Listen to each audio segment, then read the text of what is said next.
अस्सलाम dear students, मैं हूं गुलाम रसूल और एक नई वीडियो के साथ हाजिर खिदमत हूं। डियर स्टूडेंट्स, हम आज की वीडियो में बात करेंगे क्या OT 2 ईयर्स डिप्लोमा के बाद BS नर्सिंग के डिग्री प्रोग्राम में एडमिशन लिया जा सकता है। तो डियर स्टूडेंट्स, आपके सवाल का जवाब होगा बिल्कुल भी नहीं। BS नर्सिंग के जो 4 साल डिग्री प्रोग्राम में इसमें एडमिशन लेने का जो एलिजिबिलिटी क्राइटेरिया, सबसे पहले तो आपका मैट्रिक साइंस होना ज़रूरी है।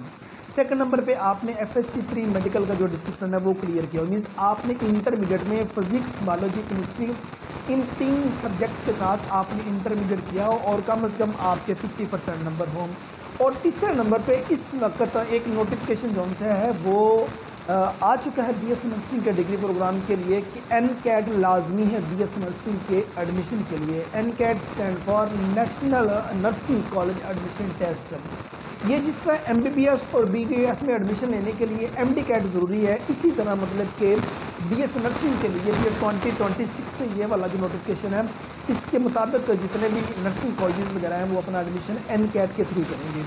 कि मीन्स BS नर्सिंग के डिग्री प्रोग्राम में एडमिशन लेने के लिए matric science, FSC pre medical और तीसरे नंबर पे NCAT, इन तीनों के मतलब के क्राइटेरियाज होंगे जिसके बिहार पर आप BS नर्सिंग के 4 साल डिग्री प्रोग्राम में एडमिशन लेने के लिए एलिजिबल हैं। गवर्नमेंट सेक्टर के जितने नर्सिंग कॉलेजेस हैं वहाँ डियर स्टूडेंट्स जो BS नर्सिंग का मेरिट है, इस वक्त जो क्लोजिंग मेरिट है वो तकरीबन 88% पे रुक रहा है। इससे कम नहीं है किसी का भी। जो पहली मेरिट लिस्ट लगी है मिनिमम 88%, और वो भी उन्होंने FSC प्री मेडिकल के जो नंबर थे उनके बिहार पर उन्होंने अपने एडमिशन किए हैं। लेकिन अगले साल जब आपके मैट्रिक के नंबरों की वेटेज को शामिल किया जाएगा, FSC प्री मेडिकल की वेटेज को शामिल किया जाएगा और तीसरे नंबर पे NCAT की वेटेज को शामिल किया जाएगा, तो उस वक्त जो मेरिट है वो इससे थोड़ा सा डिफरेंट होगा। और जो मेल के मतलब के मेरिट रहा है वो 95% प्लस पे रहा है।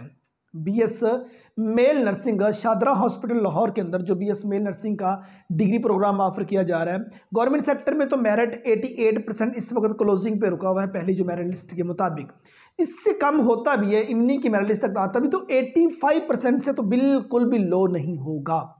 और जो प्राइवेट सेक्टर के इंस्टीट्यूट्स हैं डिस्टेंस वो भी अपना मेरिट कैलकुलेट कर रहे हैं। और वो अपना मेरिट कैसे कैलकुलेट कर रहे हैं, उनका मेरिट कैलकुलेट करने का डिस्टेंस तरीका ये है कि सपोज उनके पास जो सीट्स हैं वो हैं 100 और अप्लाई करने वालों की तादाद हो जाती 1000 प्लस।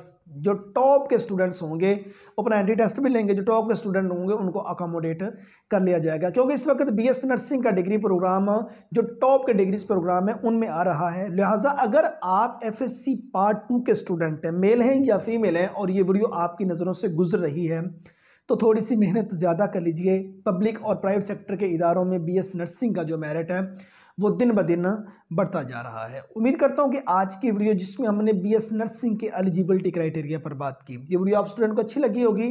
नेक्स्ट वीडियो में मिलते हैं। अपना बहुत सारा ख्याल रखिएगा। फी अमानिल्लाह।